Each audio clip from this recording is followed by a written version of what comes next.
Bonjour les amis, bonjour les jolies âmes, bienvenue. Dans cette vidéo, je vais vous parler de la patience aujourd'hui, des vertus de la patience. Alors au risque de paraître un petit peu réac, parce que c'est vrai qu'aujourd'hui, la société, en tout cas le courant, la pensée dominante, nous incite à davantage de vitesse, aller toujours plus vite, être plus réactif, être plus proactif. Et la vitesse aujourd'hui est vraiment perçue, en tout cas valorisée comme quelque chose de très positif. Moi, au contraire, je souhaite en tout cas repositionner la patience comme quelque chose de très bénéfique pour nous. Voilà, en tout cas, c'est mon intention. Je suis Stéphane, je suis coach et mon job, c'est de vous accompagner dans la réalisation de votre plein potentiel et de vous aider à vous reconnecter à vous-même. Voilà. Alors pourquoi est-ce que j'ai la conviction qu'aujourd'hui on va beaucoup trop vite. L'autre jour, j'ai été faire les courses à l'hyper et puis j'ai acheté des fraises. Je reviens à la maison, je fais une petite incision sur cette fraise qui était rouge, qui était grosse, et quelle a été ma déception de voir qu'à l'intérieur c'était voilà, c'était tout creux, c'était tout vide, on la sentait pas pleine, on la sentait pas riche, pas voilà, d'ailleurs en bouche, elle était pas juteuse, elle était pas sucrée, voilà, c'était un peu une coquille vide quelque part. Elle avait toutes les caractéristiques du fruit qu'on cherche à faire pousser trop vite. Elle n'a pas eu le temps de voilà, quelque part de se densifier, de prendre des aspérités, de se gorger, voilà, de lumière, de plein de choses, et du coup, ben voilà, elle avait l'apparence de quelque chose, mais en réalité, elle n'était pas solide, elle n'était pas pleine à l'intérieur. C'est un petit peu ce qui nous guette aujourd'hui à nous tous, hein, dans une société qui va très très vite. Autre image, autre exemple, vous prenez par exemple aujourd'hui les enfants stars, alors que ce soit dans le domaine culturel ou dans le domaine par exemple sportif, alors que vous disent par exemple les coachs ou les entraîneurs sportifs, ils disent ok, ce gars-là, il a tous les talents, il sait déjà tout faire, c'est un surdoué de sa génération dans cette discipline et on n'a rien à lui apprendre. Oui, sauf que le rôle à ce moment-là du coach et de l'entraîneur, ça va être d'accompagner quelque part cette croissance, sur le plan physique, sur le plan mental, sur le plan émotionnel, parce que la personne elle n'est pas finie en réalité, ça reste un enfant, et y a besoin effectivement de pouvoir euh, accompagner cette précocité-là, sans aller trop vite pour autant, parce qu'il y a un certain nombre malgré tout d'étapes de structuration, d'apprentissage qu'il faut accompagner, sous risque effectivement d'aller beaucoup trop vite. On fait les bébés aujourd'hui en 9 mois, il faut 9 mois pour que la gestation se passe.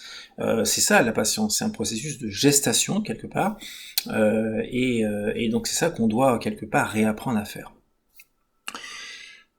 Alors, je dis, la patience, effectivement, pour moi, elle se place dans le champ de la récolte, des résultats. Je distingue bien ça des fois où on a besoin d'agir vite. Quand vous avez, par exemple, une intuition comme ça fulgurante qui vous vient, vous avez intérêt, à ce moment-là, d'agir vite, sans laisser trop votre mental réfléchir, sans laisser trop votre mental venir interférer pour voilà que la peur puisse se distiller, pour vous mettre à procrastiner, etc. Vous agissez vite parce que vous êtes quelque part connecté à votre intuition et vous devez y aller, vous devez faire les choses. Par contre, ça c'est une chose. L'autre chose, c'est la patience, c'est le temps de la récolte. Et là, effectivement, le temps de la récolte, il faut apprendre je dirais, à correctement le gérer. C'est ce que j'appelle ce processus de gestation. Alors les bénéfices sont nombreux parce que quand vous êtes dans cette attitude-là, à un moment donné, vous êtes beaucoup plus aligné, vous savez prendre du recul, vous pouvez laisser aussi par exemple des synchronicités agir dans votre écosystème, dans votre environnement. Donc toutes ces choses-là finalement sont assez bénéfiques, elles nous incitent aujourd'hui à pouvoir prendre le temps et effectivement à ne pas exiger des résultats immédiats. Alors, trois clés pour pouvoir réapprendre la patience. La première, c'est de réapprendre à discerner ce que j'appelle l'attente juste de l'attente illusoire. Alors, l'attente juste, c'est quoi? C'est quand, par exemple, vous avez mis tout ce qui était en œuvre, vous avez posé les actions et que vous avez mis tout ce qui était en œuvre pour pouvoir, à un moment donné, faire que la chose se réalise. Voilà. Le job est fait, vous avez posé les actions justes, et à partir de là, effectivement, c'est le temps de l'attente qu'à un moment donné un résultat se produise. Vous êtes serein avec vous-même parce que vous avez fait ce qu'il fallait faire, et donc le défi à ce moment-là, c'est simplement d'avoir cette capacité à pouvoir rester en sérénité, sans tomber dans quelque part une forme d'impatience qui pourrait venir faire échouer votre initiative. Le deuxième, l'attente illusoire, au contraire, elle, c'est l'attente qui fait que on croit que les choses vont se passer alors qu'on n'a pas posé d'action correcte. C'est l'oisiveté, c'est la procrastination. Là, c'est pas de la patience bénéfique, c'est pas une attente qui est juste, c'est simplement qu'à un moment donné, là pour le coup, le job n'a pas été fait. Deuxième clé, c'est apprendre à lâcher le contrôle. Très souvent, on a tendance à surréagir par impatience. Vous savez, c'est un petit peu l'image qui me vient, c'est l'image du peintre, par exemple, qui à un moment donné, voilà, fait sa toile, il est pratiquement satisfait de son... enfin voilà, c'est joli, le résultat est là, et en même temps, voilà, son insatisfaction va peut-être l'amener à modifier quelque chose, et ça risque de flinguer sa peinture. C'est un peu le geste de trop, quelque part. Donc lâcher le contrôle, ça permet d'éviter le geste de trop, la parole de trop, parce qu'on a tendance un peu à surréagir quand on piétine l'impatience. Et du coup à sortir quelque part du flow dans lequel on a fait l'action. Voilà. Troisième clé, c'est apprendre à se connecter à son temps à soi.